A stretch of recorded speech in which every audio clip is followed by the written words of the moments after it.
Okay students, మన next topic వచ్చేసేసి Rajya Sabha elections.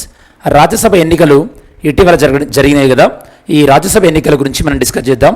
Actually రాజ్యసభకి మొత్తం 57 సీట్స్ ఖాళీ అయినాయి. ఎన్ని సీట్స్ స్టూడెంట్స్? 57 సీట్లు ఖాళీ అవ్వడం జరిగింది. ఈ 57 సీట్స్లో కొన్ని స్థానాలు ఏకగ్రీవమైనాయి అనమాట. ఎన్ని స్థానాలు ఏకగ్రీవమయ్యాయి? ఎన్ని స్థానాలు అంటే కనుక 41 సీట్స్ యునానిమస్ ఏకగ్రీవమయ్యాయి. ఎన్ని సీట్స్కి ఎన్నికలు జరిగినాయి? 16 స్టేట్స్కి ఎన్నికలు జరిగినాయి. సో మన ఇప్పుడు టాపిక్ ఏంటంటే రాజ్యసభ ఎన్నికల గురించి నేను ఇప్పుడు మీకు ఓవర్వ్యూ అని ఇస్తాను, జాగ్రత్త వినండి. సో మొత్తం ఎన్ని స్థానాలకి సరే రాజ్యసభ స్థానాలు ఫిల్ అయిపోయినాయి. 57 సీట్స్ 57 సీట్లు వేకెంట్ అయిపోయాయి, అంటే ఖాళీ ఇవ్వడం జరిగింది. మరి 57 సీట్లు, ఓకే, 57 సీట్స్ ఖాళీ అయితే కనుక అందులో 41 సీట్స్ ఈ యొక్క సో ఏకగ్రీవంగా అంటే యునానిమస్గా అయినాయి అన్నమాట. ఏకగ్రీవం అంటే మీనింగ్ ఏంది అంటే, ఆ రాష్ట్రంలో 3 ఖాళీలు ఉన్నాయనుకోండి, ముగ్గురే పోటీ చేశారనుకోండి, అప్పుడు పెద్ద ప్రాబ్లం ఉండదు. ఓకే, ఎన్నికలు అనేవి జరగవన్నమాట. అంటే 41 సీట్లకు ఎన్నికలు జరగలేదు. Point to be noted. Second, మీకు అర్థం కావాల్సింది ఏంటంటే మిగతా 16 సీట్స్ ఏవైతే ఉన్నాయో వీటికి ఎలక్షన్స్ అనేవి జరిగినాయి స్టూడెంట్స్, ఎన్నికలు జరిగినాయి. మరి ఫస్ట్ మీకు అర్థం కావాల్సింది ఏంది, ఏ రాష్ట్రాలలో ఎన్నికలు జరిగినాయి అంటే మనం నార్త్ ఇండియాలో చూసినట్టయితే కనుక హర్యానాలో ఎన్నికలు జరిగినాయి, దాంతోపాటు రాజస్థాన్లో ఎన్నికలు జరిగినాయి, దాంతోపాటు మనం వెస్ట్రన్ ఇండియాలో చూసినట్టయితే కనుక మహారాష్ట్రలో ఎన్నికలు జరిగినాయి, దాంతోపాటు కర్ణాటకలో ఎన్నికలు జరిగినాయి. ఇవి ఎన్నికలు జరిగింది. మరి ఎన్నికలు ఎవరు చేశారు? ఈ ఎన్నికలు కండక్ట్ చేసింది ఎవరంటే కనుక సెంట్రల్ ఎలక్షన్ కమిషన్, కేంద్ర ఎన్నికల సంఘం ఈ ఎన్నికల్ని కండక్ట్ చేయడం జరిగింది స్టూడెంట్స్. మరి కేంద్ర ఎన్నికల సంఘం అంటే మనకు గుర్తు రావాల్సింది ఏంది? ఆర్టికల్ 324. ఎందుకంటే కేంద్ర ఎన్నికల సంఘం అనేది మనకి కాన్స్టిట్యూషనల్ బాడీ, రాజ్యాంగబద్ధ సంస్థ కాబట్టి ఈ యొక్క మనకి కేంద్ర ఎన్నికల సంస్థ కాన్స్టిట్యూషనల్ బాడీ అంటే మనకి ఇండియన్ కాన్స్టిట్యూషన్లో ఉంది కాబట్టి. మరి నెక్స్ట్ మీకు అర్థం కావాల్సింది ఏంటంటే మనకి రాజ్యసభ అనేది పార్లమెంటులో ఒక భాగం స్టూడెంట్స్, పార్లమెంట్లో భాగం. పార్లమెంట్ అంటే డెఫినేషన్ అనేది మీరు ఏ ఆర్టికల్లో చెక్ చేసుకోవాలి? ఆర్టికల్ 79లో చెక్ చేసుకోవాలి. ఆర్టికల్ 79 ఏం చెప్తుందంటే పార్లమెంటులో ఎవరెవరు ఉంటారని చెప్తుంది మనకి. ప్రెసిడెంట్, రాష్ట్రపతి ఉంటారు, దాంతోపాటు ఈ యొక్క లోక్సభ ఉంటుంది, దాంతోపాటు రాజ్యసభ ఉంటుంది. ఎప్పుడైనా గుర్తుపెట్టుకోండి, ప్రెసిడెంట్, రాష్ట్రపతి పార్లమెంటులో ఒక భాగం మాత్రమే, కాకపోతే పార్లమెంటులో సభ్యుడు కాదు. అంటే president is part of parliament but not member of parliament. Okay, but not member of parliament. ఎందుకు ప్రెసిడెంట్ని పార్లమెంటులో పార్ట్గా చూస్తాము? ఎందుకంటే కనుక ప్రెసిడెంట్ యాక్సెప్టెన్స్ అనేది లేకపోతే బిల్ అనేది యాక్ట్ అవ్వదు. అంటే ప్రతి బిల్, పార్లమెంట్ ఏ బిల్లు ఆమోదించినా ఆ బిల్లుకి ప్రెసిడెంట్ యొక్క ఆమోదం తప్పనిసరి అనమాట. ఏ ఆర్టికల్ ప్రకారము? ఆర్టికల్ 111 ప్రకారం అనమాట. మరి ఇప్పుడు నెక్స్ట్ మనం ఏం డిస్కస్ చేయబోతున్నాం అంటే అసలు రాజ్యసభ యొక్క కాంపోజిషన్ ఏంది, అంటే రాజ్యసభ యొక్క నిర్మాణం ఏంది, అలానే రాజ్యసభ యొక్క పదవీ కాలం డ్యూరేషన్ ఏంది, ఇవి మనం డిస్కస్ చేయబోతున్నాం students. Okay, that is next మనం డిస్కస్ చేయబోతున్నది ఏంటంటే రాజ్యసభ కాంపోజిషన్, రాజ్యసభ యొక్క నిర్మాణం స్టూడెంట్స్. ఈ యొక్క రాజ్యసభ యొక్క నిర్మాణం గురించి మనకి ఆర్టికల్ 80 అనే చెప్తుంది స్టూడెంట్స్, ఆర్టికల్ 80. మరి ఈ రాజ్యసభ నిర్మాణంలో మనము మ్యాక్సిమం స్ట్రెంత్, గరిష్టంగా మ్యాక్సిమం స్ట్రెంత్ మనకి రాజ్యసభలో ఎంతమంది ఉంటారంటే కనుక 250 మెంబర్స్ ఉంటారు స్టూడెంట్స్, మ్యాక్సిమం స్ట్రెంత్. కాకపోతే ప్రజెంట్ స్ట్రెంత్ అంటే ఇప్పుడు అనుమతించబడినటువంటి స్ట్రెంత్ ఎంత ఉందంటే కనుక, ప్రజెంట్ స్ట్రెంత్ ఎంత ఉందంటే కనుక మనకి 245 ఉంది స్టూడెంట్స్, 245. మరి 245లో 233 ఎన్నుకోబడ్డ సభ్యులు, ఎలక్టెడ్ మెంబర్స్, దాంతోపాటు 12 మెంబర్స్ నామినేట్ కాబడ్డ సభ్యులు, నామినేటెడ్ మెంబర్స్ అన్నమాట, నామినేటెడ్ మెంబర్స్. ఓకే, ఎన్నుకోబడ్డ సభ్యుడు. ఎవరిని ఎన్నుకుంటారు? ఇప్పుడు నేను మీకు చెప్పేది, ఇప్పుడు మన టాపిక్ మొత్తం ఇదే అన్నమాట. ఇది ఎన్నికలు జరిగినాయి. ఏ రాష్ట్రాలలో ఎన్నికలు జరిగినాయి? 4 రాష్ట్రాలలో ఎన్నికలు జరిగినాయి. ఎన్నుకోబడ్డ సభ్యుల్ని ఎవరెన్నుకోవాలంటే కనుక స్టేట్ అసెంబ్లీ ఉంటుంది కదా, స్టేట్ అసెంబ్లీలో ఎవరైతే కనుక ఎమ్మెల్యేస్ ఉంటారో వీళ్ళు కూడా ఎలక్టెడ్ ఎమ్మెల్యేస్, నామినేటెడ్ ఎమ్మెల్యేస్ కాదు, ఎలక్టెడ్ ఎమ్మెల్యేస్ ఎవరైతే ఉంటారో వాళ్ళు రాజ్యసభ సభ్యుల్ని ఎన్నుకుంటారనమాట. మరి ఎలా ఎన్నుకుంటారు? దీనికి ఒక ప్రిన్సిపల్ ఉండాలి కదా. ఎలా ఎన్నుకుంటారంటే కనుక డైరెక్ట్ మెథడా ఇండైరెక్ట్ మెథడా? ఎన్నిక అనేది ఇండైరెక్ట్ మెథడ్, పరోక్ష పద్ధతి. ఎందుకంటే ఇందులో ప్రజలు ఇన్వాల్వ్ అవ్వరు కాబట్టి. ఎప్పుడైనా గుర్తుపెట్టుకోండి, మన భారతదేశంలో ఏ ఎన్నికైనా సరే పరోక్ష పద్ధతిలో జరిగినట్టయితే కనుక, అంటే ఏ ఎన్నికైనా సరే ప్రజలు ఇన్వాల్వ్ అవ్వకపోతే అప్పుడు ఆ ఎన్నికను మనం ఏమంటామంటే proportion representation with single transferable vote అంటారు అన్నమాట. Proportion representation with single transferable vote అంటే దామాషా ప్రాతినిధి, అంటే ఒక దామాషా ప్రాతిపదిక పైన ఎస్టీవీ సింగిల్ ట్రాన్స్ఫరబుల్ ఓట్ అంటే ఓటు బదలాయింపు అనేది జరుగుతుంది స్టూడెంట్స్. ఇది మనకి రాజ్యసభ ఒకటే కాదు స్టూడెంట్స్, మీరు ఎప్పుడైనా గుర్తుపెట్టుకోండి. ఈ యొక్క proportion representation plus single transferable vote, ఈ ఓటింగ్ అనేది, ఈ మెథడ్ అనేది మీకు ప్రెసిడెంట్ ఎలక్షన్లో జరుగుతుంది. దాంతోపాటు సెకండ్ వైస్ ప్రెసిడెంట్ ఎలక్షన్లో జరుగుతుంది. వైస్ ప్రెసిడెంట్ ఎలక్షన్ దాంతోపాటు రాజ్యసభ ఎన్నికల్లో ఇదే మెథడ్ జరుగుతుంది. దాంతోపాటు ఎమ్మెల్సీ ఎన్నికలలో కూడా ఇదే మెథడ్ జరుగుతుంది అన్నమాట. ఏంటి ప్రపోర్షన్ రిప్రజెంటేషన్ అంటే ప్రతి ఓటర్ ముందు కూడా కొన్ని ఆప్షన్స్ ఉంటాయి, కొన్ని చాయిస్ ఉంటుందన్నమాట. అంటే ఈ యొక్క మీకు ఈ విధంగా బ్యాలెట్ పేపర్ చూపిస్తాను. ప్రతి ఓటర్కి కూడా ఛాన్స్ ఇవ్వడం జరుగుతుంది. ఇలా ఛాన్స్ ఇస్తారు. మనం ఇప్పుడు డిగ్రీ కాలేజీలను లేకపోతే ఎంసెట్ కౌన్సిలింగ్కి వెళ్ళినప్పుడు మనకి ఏ కాలేజ్ కావాలో ఫస్ట్ ప్రిఫరెన్స్ పెట్టుకుంటాం కదా. యూపీఎస్సీ ఇంటర్ మెయిన్స్ అయిపోయిన తర్వాత మనకి ప్రిఫరెన్స్ క్యాడర్ పెట్టుకుంటాం కదా. అలానే గ్రూప్ 1 తర్వాత మనం ప్రిఫరెన్స్ ఇస్తాం కదా. అలా మనం ప్రిఫరెన్స్ ఇచ్చుకుంటాం అనమాట. ఆ విధంగా ప్రిఫరెన్స్ ఇచ్చుకుంటారు ఓటర్స్కి. ఈ యొక్క ఏ పేపర్ పైన? బ్యాలెట్ పేపర్ పైన ప్రిఫరెన్స్ అనేది ఇవ్వాలి. ఇవ్వాలన్నమాట. మరి ఎన్నిక ఓపెన్ బ్యాలెటా క్లోజ్డ్ బ్యాలెటా? ఎన్నిక అనేది మనకి ఓపెన్ బ్యాలెట్ స్టూడెంట్స్. ఏంటి ఓపెన్ బ్యాలెట్ అంటే? ఏంటంటే ఒక వ్యక్తి, అంటే ఒక ఎమ్మెల్యే తను ఓటేసిన తర్వాత ఫలానా క్యాండిడేట్కి ఓటేసా అని ఎవరికి చెప్పాలి, ఎవరికి చూపెట్టాలంటే కనుక పార్టీ ఒక ఏజెంట్ని పెడుతుంది అనమాట. పార్టీ తరపున ఒక ఏజెంట్ ఉంటారు. ఆ ఏజెంట్కి చూపెట్టాలి నేను ఈ క్యాండిడేట్కే ఓటేసిన అని చెప్పేసి. అంటే ఇక్కడ సీక్రెసీ అనేది ఉందా? లేదు. అదే మనం నార్మల్గా ఓటేసి వచ్చిన తర్వాత బయటకు వచ్చిన తర్వాత నేను వీళ్ళకి ఓటేసినా అని ఎవరికైనా చెప్పాల్సిన అవసరం ఉంటుందా? చెప్పాల్సిన అవసరం ఉండదు. కాకపోతే రాజ్యసభ ఎన్నికలలో ఇలాంటి సీక్రెసీ అనేది ఉండదు. ఇది ఓపెన్ బ్యాలెట్, పార్టీ ఏజెంట్కి చూపెట్టాలి. ఒకవేళ పార్టీ ఏజెంట్కి చూపెట్టకపోతే ఏమవుతుంది? ఒకవేళ in case they did not show ఒకవేళ వాళ్ళు ఈ యొక్క పార్టీ ఏజెంట్కి చూపెట్టకపోతే ఏమవుతుందంటే బాగా గుర్తుపెట్టుకోండి స్టూడెంట్స్, ఆ యొక్క ఓట్ అనేది నాట్ కౌంటెడ్. ఆ ఓట్ అనేది కౌంట్ అవ్వదు. Very very important. ఇది మనకి గ్రూప్ 1లో కానీ యూపీఎస్సీ పాయింట్ ఆఫ్ వ్యూలో ఇంపార్టెంట్.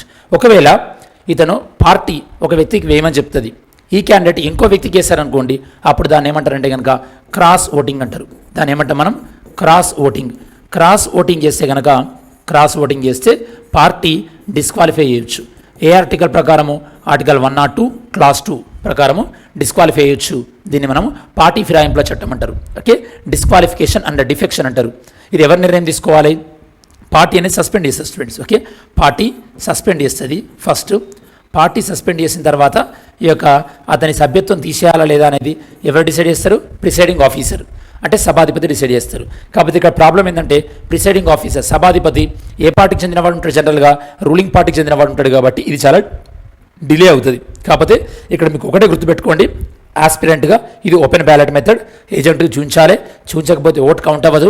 దాంతోపాటు ఈ యొక్క ప్రిసైడింగ్ అంటే ఎలక్షన్ కండక్ట్ చేసేటటువంటి సెక్రటరీ ఉంటారు కదా, ఎలక్షన్ కమిషనర్ ఎవరైతే ఉంటారో, ఆఫీసర్స్ ఏదైతే ఉంటారో వాళ్ళు ఏ పెన్ సజెస్ట్ చేస్తారో ఆ పెన్నుతో మాత్రమే ఓటింగ్ చేయాలి. ఆ పెన్ను కాకుండా వేరే పెన్ యూజ్ చేసినా కూడా ఓటింగ్ అనేది కౌంట్ అవ్వదు. దాంతోపాటు మీకు క్రాస్ ఓటింగ్ అంటే కూడా చెప్పాను. మరి ఓట్ ఎలా క్యాలిక్యులేట్ చేస్తారంటే మీకు ఈజీగా అర్థం కావడానికి చెప్తాను. ఓకే, అసలు రాజ్యసభ ఫర్ ఎగ్జాంపుల్ ఒక రాష్ట్రం నుంచి ఒక క్యాండిడేట్ పోటీ చేస్తున్నాడు అనుకోండి. ఓకే, ఎంతమంది క్యాండిడేట్లు పోటీ చేస్తున్నారు? లేదా ఒక వేకెన్సీ ఉంది అనుకుందాం, కాసేపు ఒక వేకెన్సీ ఉంది. ఓకే, ఇప్పుడు ఇతనికి ఎన్ని ఓట్లు కావాల్సి వస్తుంది అంటే కనుక మనం ఏం చేస్తామంటే ఆ రాష్ట్రంలో ఉన్నటువంటి టోటల్ ఎమ్మెల్యేస్ ఎంతమంది అని చూస్తామన్నమాట. టోటల్ ఎమ్మెల్యేస్ ఫర్ ఎగ్జాంపుల్ ఇప్పుడు తెలంగాణలో 120 మంది ఎమ్మెల్యేలు, 119. కాకపోతే మీ క్యాలిక్యులేషన్ కోసం 120 అని చెప్తున్నాను. ఎగ్జాంపుల్ మాత్రమే ఇది. మరి తెలంగాణలో రాజ్యసభ సభ్యుడిగా గెలుపొందాలంటే ఎంతమంది ఎమ్మెల్యేల సపోర్ట్ అవసరము? ఎన్ని ఓట్స్ కావాలి? అప్పుడు కోటా అనేది ఎలా క్యాలిక్యులేట్ చేస్తామంటే నెంబర్ ఆఫ్ వేకెన్సీస్ ఒకటి ఉన్నప్పుడు ఇది formula number of vacancies by. Okay, number of vacancies కానీ total number of MLAs. Okay, total number of MLAs మొత్తం రాష్ట్రంలో ఎంతమంది ఎమ్మెల్యేలు, total number of MLAs by okay number of vacancies, ఎన్ని వేకెన్సీస్ ఉన్నాయి, వేకెన్సీస్ +1 దాంతోపాటు ఓవరాల్గా +1.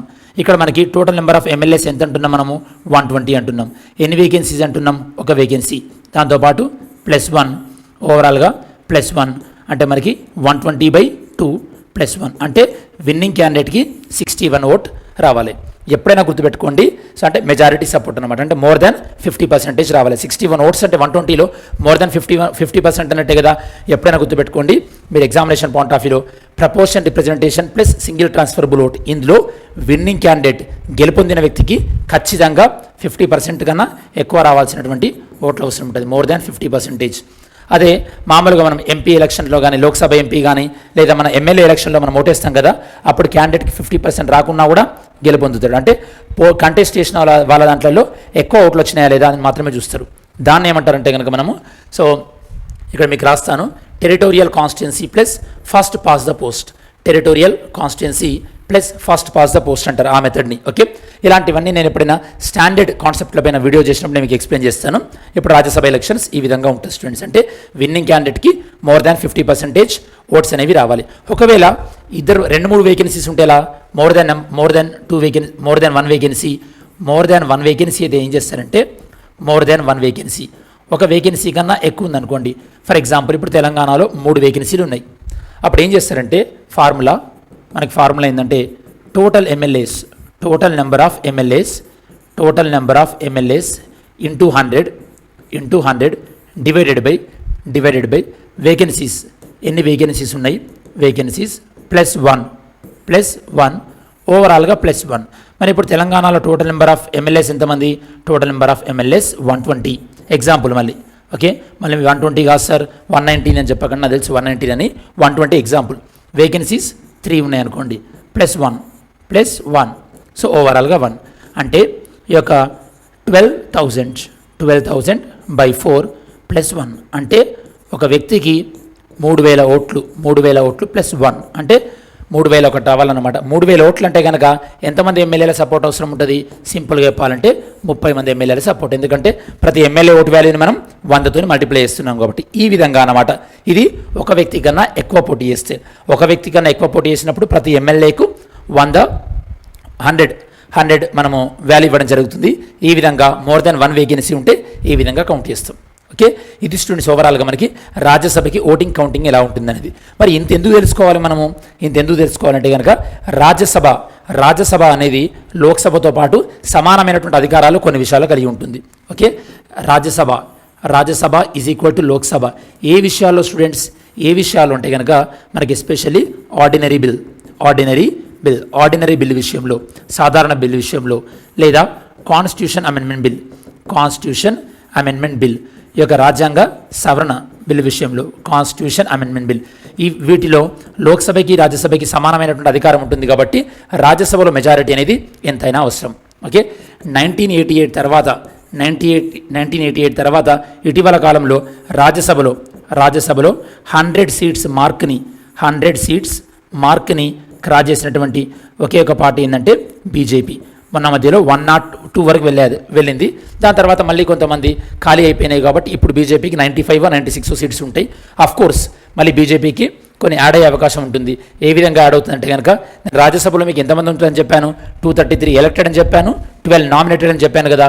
ఈ నామినేటెడ్ సభ్యులు ఏ బ్యాక్గ్రౌండ్ నుంచి వస్తారంటే ఆర్ట్స్ కానీ, లేదా సైన్స్ కానీ, లేదా లిటరేచర్ కానీ సోషల్ సర్వీస్ బ్యాక్గ్రౌండ్ నుంచి వస్తారు కదా.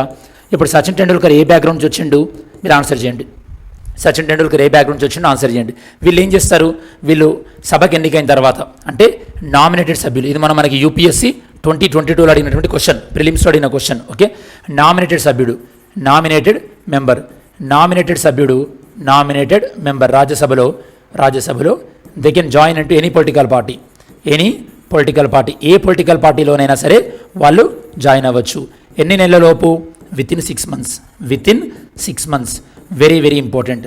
6 నెలలలోపు వాళ్ళు ఏ రాజకీయ పార్టీలోనైనా కూడా జాయిన్ అవ్వచ్చు. ఈ విధంగా ఇప్పుడు రాజ్యసభకి కొంతమంది నామినేట్ కాబోతున్నారు. వెరీ త్వరలోనే వాళ్ళు నామినేట్ కాగానే బీజేపీలో జాయిన్ అవుతారు కాబట్టి వెరీ సూన్ బీజేపీలో యొక్క కౌంట్ అనేది 100 దాటబోతుంది. ఇది ఓవరాల్గా మీకు ఓకే. సో ఇప్పుడు రాజ్యసభ యొక్క ఇంపార్టెన్స్ ఉందో అర్థమైంది కదా. మరి ఈ సందర్భంలో మనం ఒకసారి నోట్స్ ఏందో చెక్ చేద్దాం. నోట్స్ మనం చూసినట్టయితే కనుక ఇవన్నీ మనం మీకు ఆల్రెడీ చెప్పేశాను. ఎన్ని సీట్స్కి ఈ యొక్క వేకెంట్ అవుతున్నాయి, ఎన్ని సీట్స్కి ఎలక్షన్ జరుగుతున్నాయి, ఈ యొక్క సీట్స్ ఏ రాష్ట్రాలలో ఉన్నాయి, దాంతోపాటు రాజ్యసభ యొక్క కాంపోజిషన్ ఏ విధంగా ఉంది, దాంతోపాటు రాజ్యసభలోని సభ్యులు ఎంతమంది నామినేటెడ్ సభ్యులు ఉంటారు, దాంతోపాటు ఎన్నిక అనేది ఏ విధంగా జరుగుతుంది, అలానే సింగిల్ ట్రాన్స్ఫరబుల్ ఓట్ అంటే ఏంది, దాంతోపాటు సో రాజ్యసభ యొక్క డ్యూరేషన్ మీకు అందరూ తెలుసు స్టూడెంట్స్.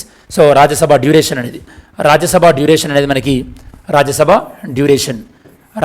డ్యూరేషన్ అనేది మనకి ఆర్టికల్ 83 ఉంటుంది స్టూడెంట్స్. ఆర్టికల్ 83 దీని ప్రకారం ఏంటంటే రాజ్యసభకి డ్యూరేషన్ అంటూ ఉండదు, నిర్ణీత పదవీ కాలం అంటూ ఉండదు. ఎందుకంటే ఇది శాశ్వత సభ కాబట్టి పర్మనెంట్ హౌస్. అలానే రాజ్యసభ యొక్క సభ్యుల డ్యూరేషన్ మాత్రము 6 ఇయర్స్ స్టూడెంట్స్. బాగా గుర్తుపెట్టుకోండి, చాలా చాలా ఇంపార్టెంట్. ఈ 6 ఇయర్స్ అని చెప్పేసి మనకి కాన్స్టిట్యూషన్లో ఎక్కడా లేదు. Very very important. Constitution not mentioned about the 6 years. కాన్స్టిట్యూషన్లో ఎక్కడ మెన్షన్ చేయలేదు. మనం పార్లమెంటు చట్టం చేసుకోవచ్చు అన్నది పార్లమెంట్ చట్టం చేసింది, representation of people act 1951. So 6 years. అలానే రాజ్యసభకు ఎలక్షన్స్ రాజ్యసభకి ప్రతి ఎన్ని సంవత్సరాలకు ఒకసారి జరుగుతాయి? ప్రతి 2 సంవత్సరాలకు ఒకసారి ఎన్నికలు జరుగుతాయి. ఈ యొక్క ప్రతి 2 సంవత్సరాలకు ఒకసారి ఎంతమంది రిటైర్డ్ అవుతారు? 1/3 మెంబర్స్ రిటైర్డ్ అవుతారు. 1/3 మంది రిటైర్డ్ అవ్వడం జరుగుతుంది స్టూడెంట్స్. ఇది రాజ్యసభ డ్యూరేషన్. రాజ్యసభ సభ్యుల్ని ఎలా ఎన్నుకుంటాం అనేది మనము ఈ యొక్క సౌత్ ఆఫ్రికన్ కాన్స్టిట్యూషన్ నుండి తీసుకోవడం జరిగింది స్టూడెంట్స్. రాజ్యసభ సభ్యుల్ని ఈ యొక్క ఎలా ఎన్నుకుంటాం అనేది సౌత్ ఆఫ్రికా నుంచి తీసుకున్నాం. అలానే రాజ్యసభ్యులు నామినేటెడ్ సభ్యులు ఉన్నారు కదా 12 మంది, ఆ కాన్సెప్ట్ అనేది మనం ఐరిష్ కాన్స్టిట్యూషన్ నుండి తీసుకోవడం జరిగింది స్టూడెంట్స్. దాని తర్వాత ఓట్ ఎలా కౌంట్ చేస్తారు, ఒక వేకెన్సీ ఎలా ఉంటే ఎలా, అంతకన్నా ఎక్కువ వేకెన్సీ ఉంటేలా అనేది మనం డిస్కస్ చేయడం జరిగింది. ఇంకొక చిన్న కాన్సెప్ట్ చెప్తాను. ఆ కాన్సెప్ట్ ఏంటంటే ఇక్కడ మీకు ఇంతకుముందు స్లైడ్లో రాజ్యసభకి లోక్సభకి సమానమైనటువంటి అధికారాలు ఉండేవి చెప్పాను కదా. అలానే కొన్ని సందర్భాలలో రాజ్యసభకి లోక్సభ కన్నా ఎక్కువ కూడా అధికారాలు ఉంటాయి. ఎక్కువ ఉండేది ఏంటంటే నెంబర్ 1 ఆర్టికల్ 249 ప్రకారము రాజ్యసభ ఏదైనా 2/3 మెజారిటీతోని ఒక తీర్మానం పాస్ చేసి లోక్సభకు పంపించేస్తే అప్పుడు పార్లమెంట్ అనేది ఏం చేయొచ్చు అంటే కనుక లోక్సభ రాజ్యసభ రెండు కూడా రాష్ట్ర జాబితాలోని చట్టాలపైన కూడా రాష్ట్ర జాబితాలోని ఈ యొక్క సబ్జెక్ట్స్ ఉంటాయి కదా వాటిపైన కూడా చట్టాలు చేయొచ్చు. ఆర్టికల్ 249 ఈ బిల్ అనేది ఖచ్చితంగా ఎక్కడ స్టార్ట్ అవ్వాలి? రాజ్యసభలో మాత్రమే స్టార్ట్ అవ్వాలి. అలానే మన ఇండియాలో ఏదైనా ఒక ఆల్ ఇండియా సర్వీస్, అఖిల భారత సర్వీస్ని క్రియేట్ చేయాలంటే ఆ యొక్క తీర్మానం ఖచ్చితంగా రాజ్యసభలోనే స్టార్ట్ అవ్వాలి. అలానే వైస్ ప్రెసిడెంట్ యొక్క తీర్మానం, వైస్ ప్రెసిడెంట్ని తీసేయాలన్నా కూడా అది ఖచ్చితంగా రాజ్యసభలోనే స్టార్ట్ అవ్వాలి. ఇవన్నీ కూడా రాజ్యసభకు ఉన్నటువంటి ప్రత్యేకమైనటువంటి అధికారాలు. చాలామంది స్టూడెంట్స్ ఏంటంటే క్వశ్చన్కి ఆన్సర్ చెప్పండి సార్ అని మీరు అడుగుతున్నారు కదా. నేను ఈ యొక్క మల్టిపుల్ చాయిస్ క్వశ్చన్ అడిగినప్పుడు ఈ అడిగినటువంటి అన్ని క్వశ్చన్స్ ఏవైతే ఉన్నాయో వాటి మీద నేను ఒక వీడియో చేస్తాను. ఆ వీక్లో అడిగినటువంటి క్వశ్చన్స్ మీద దాంట్లో ఆన్సర్స్ ఉంటాయి. ప్రతి వీడియోలో చెప్పుకుంటూ పోయినా కొద్దీ వీడియో డ్యూరేషన్ ఎక్స్టెండ్ అవుతుంది, అది బాగోదు. ఓకే, ఈ క్వశ్చన్ చూద్దాం ఒకసారి. Parliament of India acquires power to legislate on any item in the state list in the national interest if a resolution that effect passes by. నేను మీకు ఇంతకుముందు చెప్పాను. ఈ క్వశ్చన్ ఆర్టికల్ 249 ప్రకారం జాగ్రత్తగా ఆలోచించి ఆన్సర్ చేయండి students. Next, considering the following statement, Rajya Sabha has no power either to reject or amend a money bill. Okay, Rajya Sabha cannot vote on the demand for grants, Rajya Sabha cannot discuss the budget. Okay, last statement బాగా గుర్తుపెట్టుకోండి. Okay, మనం already polity క్లాస్లో చెప్పాము. మనం చెప్పినటువంటి polity క్లాస్లో almost 11 క్వశ్చన్స్లో 8 questions మనకు already polity నోట్స్లో నుంచి మీకు చూపెట్టడం కూడా జరిగింది. ఓకే, సో లా ఎక్స్టెన్స్ స్టూడెంట్స్కి, మార్చ్ ఏప్రిల్ బ్యాచ్ స్టూడెంట్స్కి సో ఈ క్వశ్చన్ కూడా ఆన్సర్ చేయండి. ఫైనల్గా మెయిన్స్ క్వశ్చన్ ఏంటంటే critically discuss the Rajya Sabha in Indian polity. Rajya Sabha యొక్క రోల్ ఏంది అనేది ఇండియన్ పాలిటీలో డిస్కస్ చేయండి. మరి వీడియో ఎండ్ చేసే కన్నా ముందు సమ్మరీ చూద్దాం. ఎన్ని స్థానాలకి ఈ యొక్క ఎన్నికలు జరిగినాయి? 16 స్థానాలకు. ఎన్ని స్థానాలు ఖాళీ అవుతున్నాయి? మొత్తం 57 స్థానాలు. ఏ రాష్ట్రాలను డిస్కస్ చేశాం. అలానే ఎలక్షన్ ఎవరు కండక్ట్ చేస్తారు? Central election commission. అలానే పార్లమెంట్ అంటే డెఫినేషన్ ఏంది, దాంతోపాటు ప్రెసిడెంట్ పార్లమెంటులో ఎందుకు భాగం, దాంతోపాటు రాజ్యసభ యొక్క నిర్మాణం, ఎన్నుకోబడ్డ సభ్యులు, నామినేటెడ్ కాబడ్డ సభ్యులు, దాంతోపాటు ఈ యొక్క proportion representation, single transferable vote ఇది ఎక్కడెక్కడ యూజ్ చేస్తాం. అలానే ఓపెన్ బ్యాలెట్ అంటే ఏంది, పార్టీకి సంబంధించిన ఏజెంట్ ఎవరు, దాంతోపాటు ఓట్స్. ఓకే, ఒక వేకెన్సీ ఉన్నప్పుడు ఎలా క్యాలిక్యులేట్ చేస్తాం, ఒకటి కన్నా ఎక్కువ వేకెన్సీ ఉన్నప్పుడు ఎలా క్యాలిక్యులేట్ చేస్తాం డిస్కస్ చేయడం జరిగింది. అలానే రాజ్యసభకి లోక్సభకి సమానమైనటువంటి పవర్స్ ఏ సందర్భాల్లో ఉంటుంది, ఏ సందర్భాల్లో రాజ్యసభకి ప్రత్యేకమైనటువంటి అధికారాలు ఉంటాయి, అలానే రాజ్యసభ యొక్క డ్యూరేషన్ ఎన్ని సంవత్సరాలు, అలానే నామినేటెడ్ కాబట్టి సభ్యులు వేరే పార్టీలో ఎన్ని నెలలలోపు జాయిన్ అవ్వాలి. ఇది స్టూడెంట్స్ ఓవరాల్గా రాజ్యసభ ఎన్నికలు అనే టాపిక్ సంబంధించినటువంటి కంప్లీట్ ఇన్ఫర్మేషన్.